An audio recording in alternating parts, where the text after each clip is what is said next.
தமிழ் நெஞ்சங்களுக்கும் மற்றும் மாணவர்களுக்கும் கனிவான வணக்கங்கள். வாங்க நம்ம வீடியோல இன்னைக்கு என்ன தலைப்பை பத்தி பார்க்க போறோம் அப்படின்றத பார்க்கலாம். இந்த மாதிரியான 8 தொகை 10 பாட்டு நூல்கள் மற்றபடி போட்டித் தேர்வுகளுக்கு படிக்கிற மாணவர்கள் நம்ம வீடியோ உங்களுக்கு மேலும் பயனுள்ள தகவல்கள் வேணும் அப்படின்னா நம்ம சேனலை மறக்காம சப்ஸ்கிரைப் பண்ணிக்கோங்க. லைக்கை தட்டி விட்டுட்டு வாங்க நம்ம வீடியோல என்ன தலைப்பு அப்படின்றத பார்க்கலாம். இதுக்கு முன்னாடி நம்ம பார்த்தோம் 8 தொகை நூல்கள் அப்படின்னு சொல்லி நம்ம பார்த்தோம். சங்க இலக்கியங்கள் 8 தொகை 10 பாட்டு அப்படின்னு நான் சொல்லியிருந்தேன். 8 தொகை நூல்கள் எல்லாமே எந்த செய்திய நமக்கு வலியுறுத்தி செல்கின்றன அப்படின்னு சொல்லி நம்ம பார்த்தோம். இப்ப நம்ம என்ன பார்க்க போறோம் அப்படின்னா 10 பாட்டு நூல்கள் என்ன அப்படின்றதான் நம்ம பார்க்க போறோம். சரிங்களா? 10 பாட்டோட ஆசிரியர் யாரு, பாட்டுடை தலைவன் யாரு, 10 பாட்டு எதை கூறி செல்கின்றன அப்படின்னா சொல்லி நம்ம என்ன செய்ய போறோம் அப்படின்னா நம்ம வீடியோல பார்க்க போறோம். சரிங்களா? இப்ப 10 பாட்டு அப்படின்னா என்ன, இதுக்கு ஒரு நூற்பா இருக்கு. அதாவது 10 பாட்டையும் நம்ம வரிசை சொல்லணும். அப்படி சொல்லாம ஒரு நூற்பா வழி நம்ம சொல்ல போறோம். சொல்லலாமா? முருகு 12 முல்லை பெருகு வளம் மதுரை காஞ்சி மறுவினிய கோல நெடுநல் வாடை கோல் குறிஞ்சி பட்டினப்பாலை கடாத்தொடும் 10. இந்த 10 நூலோடு 10 பாட்டு என்ற நூல்கள் முடிவுக்கு வருகின்றன அப்படின்னு சொல்றாங்க. இப்ப இந்த நூற்பா யாருக்குமே தெரியல, அப்படிதானே? முருகு 12 முல்லை பெருகு வளம் மதுரை காஞ்சி மறுவினிய கோல நெடுநல் வாடை கோல் குறிஞ்சி பட்டினப்பாலை கடாத்தொடும் 10 அப்படின்ற நூல் நமக்கு நூற்பாவளி தெரியல அப்படின்னா நம்ம அழகா பார்க்கலாம். இப்ப திருமுருகாற்றுப்படை, பொருநராற்றுப்படை, சிறுபானாற்றுப்படை, பெருநராற்றுப்படை, முல்லைப்பாட்டு, மதுரை காஞ்சி, நெடுநல் வாடை, குறிஞ்சிப்பாட்டு, பட்டினப்பாலை, மதுரை காஞ்சி என 10 நூல்கள் 10 பாட்டில் அடங்கும் அப்படின்னு சொல்றோம். இப்ப இந்த திருமுருகாற்றுப்படை தான் ஆற்றுப்படை நூல்கள்ல முதல் நூல். ஆனா இந்த திருமுருகாற்றுப்படைக்கு புலவராற்றுப்படைனும் சொல்லலாம், முருகராற்றுப்படைனும் சொல்லலாம். ஏன்னா பாட்டுடை தலைவன் செவ்வேல் முருகனை பற்றியது. பாட்டுடை தலைவன் யாரை பற்றியதுன்னு சொன்னோம்? செவ்வேல் முருகனை பற்றியது. ஆகவே இது முருகராற்றுப்படை எனவும் அழைக்கிறோம் அப்படின்னு சொல்றாங்க. இப்ப இந்த மதுரை பாட்டை என்ன சொல்றாங்க அப்படின்னா கூத்தராற்றுப்படைன்னு சொல்றாங்க. மதுரை பாட்டுக்கு, மதுரை காஞ்சிக்கு வழங்கக்கூடிய வேறு பெயர் என்ன அப்படின்னா கூத்தராற்றுப்படை அப்படின்னு நம்ம சொல்லலாம். சரிங்களா? இப்ப என்ன சொல்ல வராங்க? 10 பாட்டு எதை கூறி செல்கிறது அப்படின்னா 3 அடி முதல் இருந்த 3 அடி முதல் சிறு சிறு பாடல்களாக தொகுக்கப்பட்டதுதான் எதுன்னு பார்த்தோம் அப்படின்னா 8 தொகை நூல்கள்னு பார்த்தோம். நல்லா கவனிங்க. 3 அடி முதல் தொடங்கப்பட்ட சிறு சிறு பாடல்களை கொண்டதுதான் 8 தொகை நூல்கள்னு சொல்லி நம்ம பார்த்தோம். ஆனா இந்த 10 பாட்டு எப்படி வரும் அப்படின்னா 10 பாட்டு அதில் உள்ள உதிரி பாகங்கள், 8 தொகையில் உள்ள அனைத்து உதிரி பாகங்களும் மரபில் இருந்து நெடும் பாடல்களின் நிலையினை 10 பாடல்களின் வழி நாம் அறியலாம் அப்படின்னு சொல்றாங்க.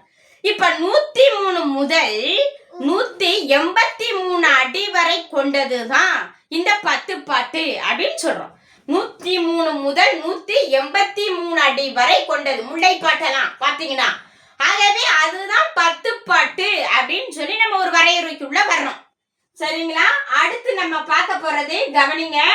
இந்த 10 பாட்டுல 5, 7, 8, 9 இந்த 4 பாடல்களும் அகம் பற்றிய செய்திகளை கூறி செல்கின்றன. அப்புறம் மீத இருக்கக்கூடிய பாடல்கள் எல்லாமே எதை நழுவி செல்கின்றன அப்படின்னா புறம் பற்றிய செய்தியை கூறி செல்கின்றன அப்படின்னு சொல்லி நம்ம பார்க்கிறோம். இப்ப 10 பாட்டுள் அகம் பற்றியன 5, 7, 8, 9 பிற எல்லாமே எது பற்றியது அப்படின்னா புறம் பற்றிய செய்திகள் தான் அப்படின்னு நம்ம சொல்றோம். சரியா? 10 பாட்டு என முடியும் நூல்கள் 2. பாட்டு என முடியும் நூல்கள் 2.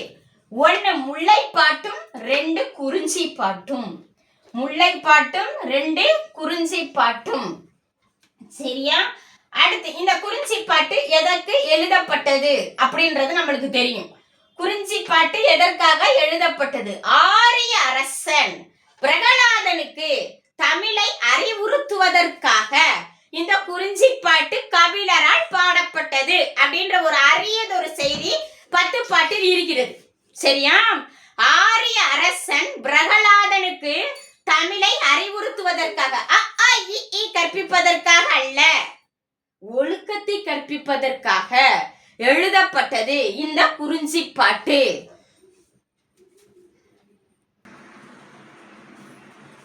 அடுத்து இந்த முதலும் முடிவும் ஆற்றுப்படை நூல்களே.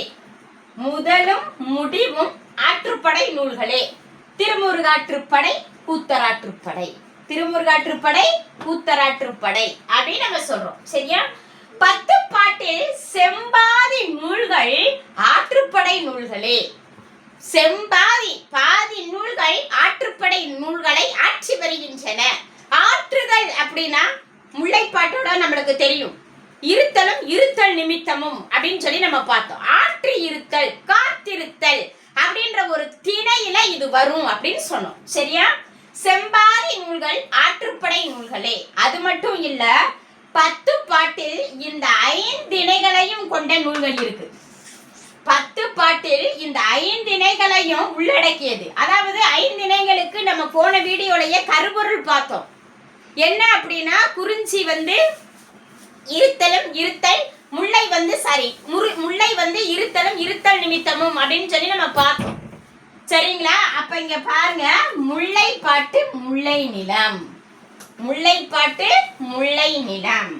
மதுரை காஞ்சி மதுரை நிலம். நெடுநல்வாடை பாலை ஒழுக்கம். நெடுநல்வாடை, நல்லா உச்சரிங்க. நெல் வாடை இல்ல, நெடு நல்வாடை, நல்ல வாடை.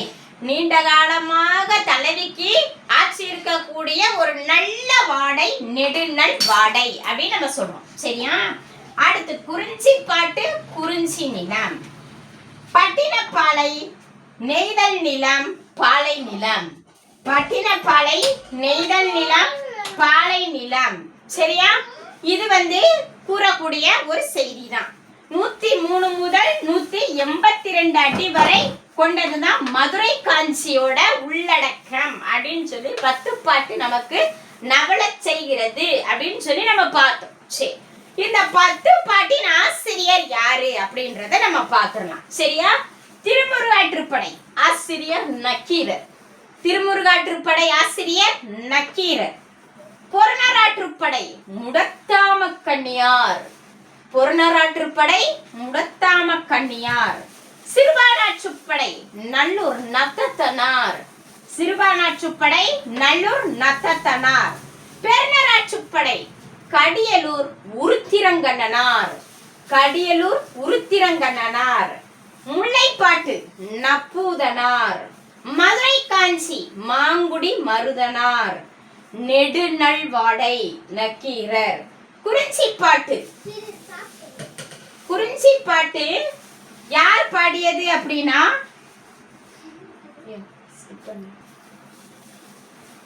குறிஞ்சிப்பாட்டு நெய்தலும் பாலையும். சரிங்களா? நெய்தலும் பாலையும் கபிலர். பட்டினப்பாலை கடியலூர் உருத்திரங்கண்ணனார். கடியலூர் உருத்திரங்கண்ணனார்.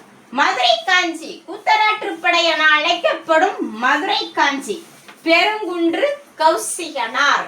பெருங்குன்று கௌசிகனார். இதெல்லாமே ஆசிரியர்கள். இப்ப இந்த 5, 7, 8, 9 இந்த 4 அகன் பற்றியது. ஆனா இந்த புறம் பற்றிய மீதமுள்ள பாடல்களுக்கு பாட்டுடை தலைவன் யாரு அப்படின்றத நம்ம பார்த்துடலாம். சரிங்களா? இப்ப இந்த திருமுருகாற்றுப்படைக்கு பாட்டுடை தலைவன் செவ்வேல். பொருணராற்றுப்படைக்கு பாட்டுடை தலைவன் கரிகாலன்.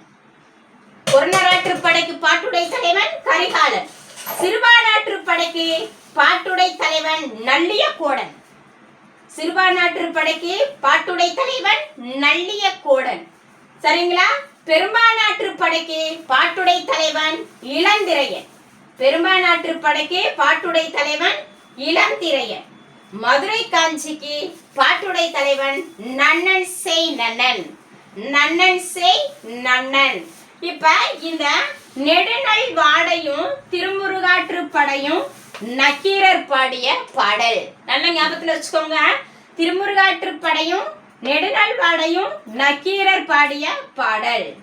பெரும்பானாற்றுப்படையும் இந்த பட்டினப்பாளையும் பெரும்பானாற்றுப்படையும் பட்டினப்பாளையும் கடியலூர் உருத்திரங்கண்ணனார் பாடிய பாடல். கடியலூர் உருத்திரங்கண்ணனார் பாடிய பாடல் என்பது 10 பாட்டோட ஒரு மேலோட்டமான செய்தி தான்.